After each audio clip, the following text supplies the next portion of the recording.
This is Uncanny Excellent Men 512.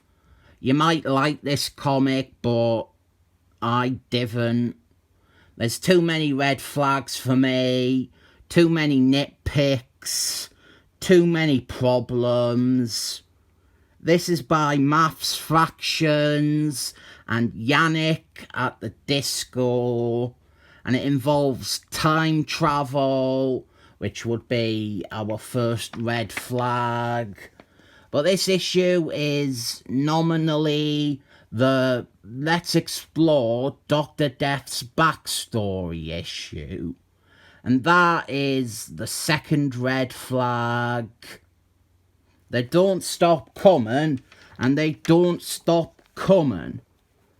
The Excellent Men's scientist team, they are gunning to do some science, and if we need something good, well, here is fetish fuel. Lovely, lovely fetish fuel. She is not in it much, but she does get maybe one panel where she gets to be Victorian fetish fuel. I'm not going to keep saying, oh, here is a red flag for every problem I have, but we have so many. The plot is that Smurf, he is leading the scientists on a time travel adventure to get DNA from the birth of their species, and that is from Dr. Death's birth. There is so much to unpack there in terms of problems. First, I should probably say the science team are a bunch of shit characters.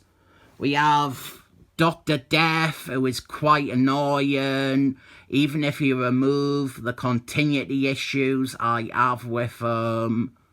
You have the woman who is only kept around because she was created by Joshua Whedonson. You have an elderly Asian man who dies after like 3 issues. Wingman is part of the team despite no scientific background. Fetish Fuel is involved as well, and her only qualification is giving blokes erections. Then our next issue is that they are flippantly using time travel, and this presents a problem because it hurts and severely undermines stuff going on in Cable's series with the Excellent Men unable to reach him because he has time travelled to a different period. They even acknowledge that in this issue.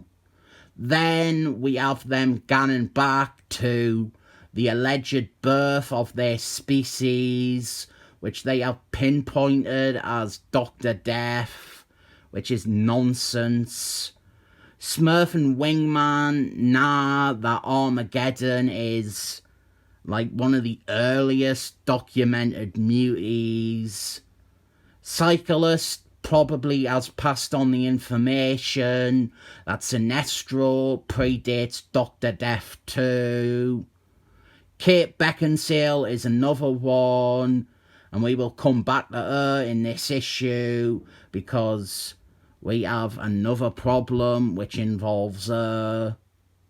So I started trying to make excuses for this issue, and I said maybe they are going back to the first one that may have concrete information about when and where they were born, and maybe this integral bit of information just isn't said anywhere, and all these continuous references with them saying that this is like the birth of their species, and the ending, maybe all of that is just wrong.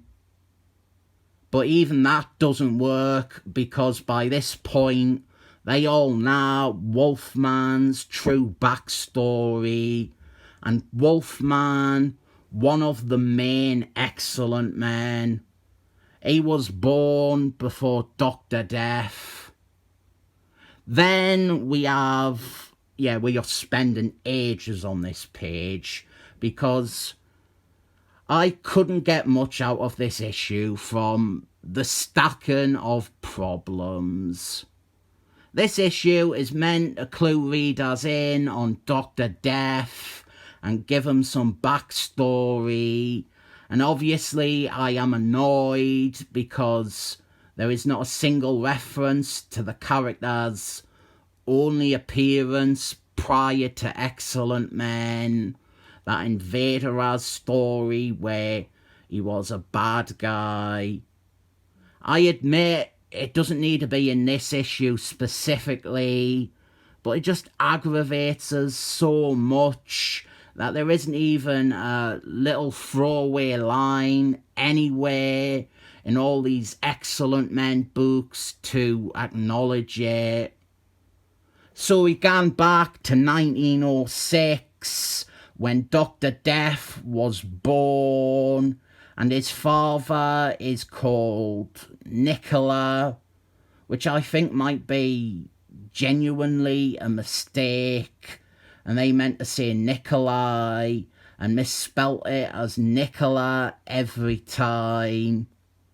So I did some research, and Nicola, it was a unisex name, but in Italy, and this is not in Italy, and this is not an Italian character, and my opinion on the comic is so low that I believe that misspelling Nikolai would routinely be a mistake that they made.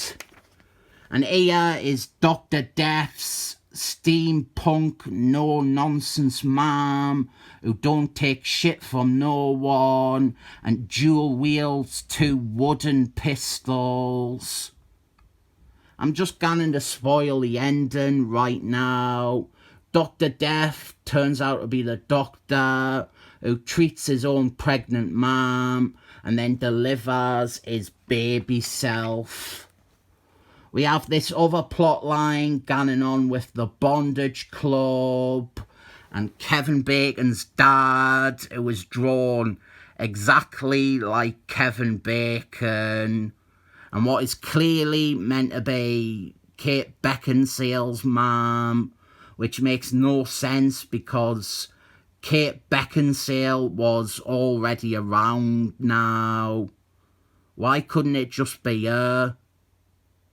Oh, because that contradicts this stupid bullshit incorrect point about Dr. Death being the first-born mutie. Here is the bit that I was talking about. Fetish Fuel, rocking the Victorian way. Oh, I would love to write a polite letter. That is how they romanced back then. Our story is that Dr. Death's dad is creating a magic science machine and the Bondage Club want to steal it. And up here is a delightful panel to take out of context. The Bondage Club's involvement doesn't really work. They are presented as being thoroughly anti-mutie. They are trying to build the first centennial, and they are fearful of their human race dying out because of evolution, and it just doesn't rhyme with all the established canon about the Bondage Club. It just stinks. It doesn't work. This is not the advent of muties. This is not the birth of a new species. There is plenty of them running around in secret. Armageddon has been around since ancient Egypt. Kate Beckinsale, she has been around since Rome. Her mum must have been around just as long too. And why is she anti-mutie? And I didn't like this. I couldn't get into it from all these obstacles, and Dr. Death, he isn't an intriguing enough character to build this around, as I will always be frustrated at the approach to his history and ignoring his only appearances prior to the Excellent Men books. I did think of a potential fix for this though. Instead of Kate Beckinsale's mum, we could just say that this is Kate Beckinsale and she was using an alias in the 1900s. It doesn't explain why she is part of a conspiracy to eliminate and exterminate muties when she is one, and also it doesn't explain why she is ignorant of the existence of muties when she is herself one. So even my potential fix doesn't work with this crap story. All me fixes didn't work. I'll just get to the end now, which is the point that cements all this bullshit about Dr. Death's importance in the birth of muties, because they say that the reason the Omega Titan has planted himself in San Francisco in that exact spot was because that was where Dr. Death was born, and Dr. Death was the beginning of human evolution. The Omega Titans, they know about Armageddon. Armageddon stole their ship and empowered himself with their technology. This comic, it is like a shotgun to the face for me. I found reading it to be like aggressively scratching and clawing into my own arm. And that is why I didn't recommend it, but I do maintain that other people might have more of a pleasant experience reading it. Probably not now that I have highlighted all the serious problems with this story, but maybe you can look past them more than I can. I'll rate this a odd 7 thumbs up.